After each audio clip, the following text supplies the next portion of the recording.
Buenos días, amadas hermanas. Hoy veremos alimento diario correspondiente a la semana 1, día jueves. El principio. Autor Pedro Don. Lectura bíblica: Juan 12:24, Juan 14:6, Juan 17:17 y Efesios 1:22 y 23. Leer con oración, dándonos a conocer el misterio de su voluntad según su beneplácito, el cual se había propuesto en sí mismo de reunir todas las cosas en Cristo, en la dispensación del cumplimiento de los tiempos, así las que están en los cielos como las que están en la tierra. Oh Señor Jesús, ¿cuál es el propósito del tiempo? Hoy profundizaremos en las otras preguntas presentadas anteriormente. ¿Cuál es el propósito del tiempo? ¿Para qué sirve el tiempo? ¿Por qué Dios lo creó? ¿Por qué Dios colocó su creación dentro del tiempo? Todo fue creado según el deleite del Padre, conforme al deseo de su corazón. Pablo escribió a los Efesios, predestinándonos para la filiación por medio de Jesucristo para sí mismo, según el beneplácito de su voluntad. Nada sucede sin que primero surja en el corazón del Padre. El beneplácito es el deseo de su corazón, el anhelo, el suspiro. Cuando Dios desea algo y eso se convierte en su voluntad, todo debe alinearse con ello. El Padre, movido por este anhelo, propuso en Cristo un plan para cumplir su voluntad, dándonos a conocer el misterio de su voluntad según su beneplácito, el cual se había propuesto en sí mismo. Cristo es el arquitecto de este plan.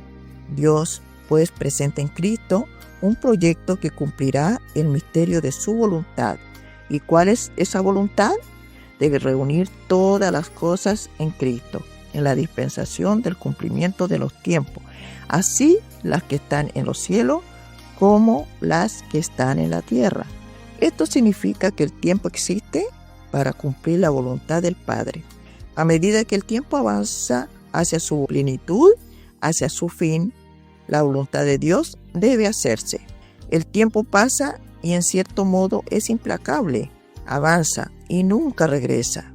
Es imposible que un adulto reviva sus 18 años, por ejemplo. El tiempo solo avanza, por lo tanto ya no podemos desperdiciarlo. La historia de la iglesia abarca casi 20 siglos. Cristo aún no ha logrado que la iglesia disfrute de su plenitud, de aquel que todo lo llena en todo. Sin embargo, gracias a Dios creemos que por lo que el Señor está haciendo entre nosotros, su cumplimiento no está lejos. El Señor nos está llenando a través de su palabra. La iglesia comprendió que es mediante la palabra que Cristo encabeza todas las cosas. La palabra es la verdad y esta verdad es Cristo mismo. Jesús le dijo: yo soy el camino y la verdad y la vida. Nadie viene al Padre sino por mí. Él es el grano de trigo que murió para dar mucho fruto. Mediante su muerte y resurrección nos dio la vida y ahora quiere llenarnos de la verdad, que es Cristo mismo. Santifícalos en tu verdad. Tu palabra es verdad. Hoy descubrimos el camino para llenarnos de la verdad. Este camino es la inmersión en la palabra, la práctica de inculcarla en nuestros corazones, algo que hemos aprendido incluso de los adolescentes, cuyo amor y sencillez dedicado a la palabra nos han inspirado. Ellos se sumergen en la palabra, entonan el grito de guerra, duermen y despiertan con Dios, transcriben la palabra y la comparten unos con otros, haciendo que la vida circule. ¿Qué nos ha sucedido? La verdad se ha arraigado en nosotros. Toda falsedad, mentira, vanidad han sido eliminadas. Cristo nos está llenando. En la primera etapa de la iglesia en Jerusalén, esto ya había comenzado. Ellos perseveraban en la enseñanza de los apóstoles, en la comunión, en el partimiento del pan y en las oraciones. Era una vida de iglesia activa, llena del Espíritu. Pero este camino pronto se perdió. Ahora, gracias a Dios, estamos retomando ese camino. Permanezcamos en él dependiendo del Espíritu en todo momento. No es porque hayamos tenido una experiencia maravillosa con el Espíritu ayer que hoy sucederá de la misma manera. Hoy es otro día y necesitamos depender del Señor nuevamente. Ayer hicimos inmersión en la palabra. Excelente, pero hoy necesitamos hacerlo de nuevo. La palabra necesita continuar arraigándose en nosotros. Cuando esto suceda plenamente y Cristo encabece todas las cosas, el tiempo terminará. Al final de las diversas dispensaciones, Cristo será la cabeza de todas las cosas. Este es el deseo de Dios en la dispensación del cumplimiento de los tiempos, así las que están en los cielos como las que están en la tierra.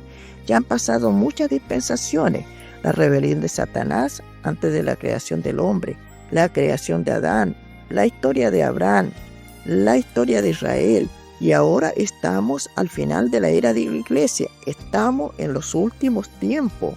¿Cree en esto? No podemos perder más tiempo. Cuando estemos plenamente llenos de Cristo, Dios cumplirá su voluntad. Entonces vendrá la última dispensación, el milenio. Cristo reinará 1000 años y los vencedores reinarán con Él. Después, cuando todo lo que se resista a la autoridad de Cristo sea arrojado al lago de fuego, el tiempo terminará.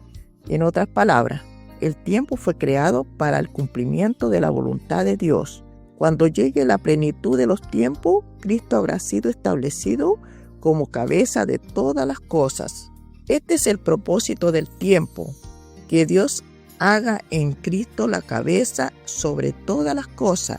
Y esto hará con la cooperación de la iglesia. Y sometió todas las cosas bajo sus pies y lo dio por cabeza sobre todas las cosas a la iglesia, la cual es su cuerpo, la plenitud de aquel que todo lo llena en todo. Hasta entonces, el tiempo seguirá corriendo. Vamos entonces a abreviarlo para que la voluntad de Dios se cumpla rápidamente. Amén.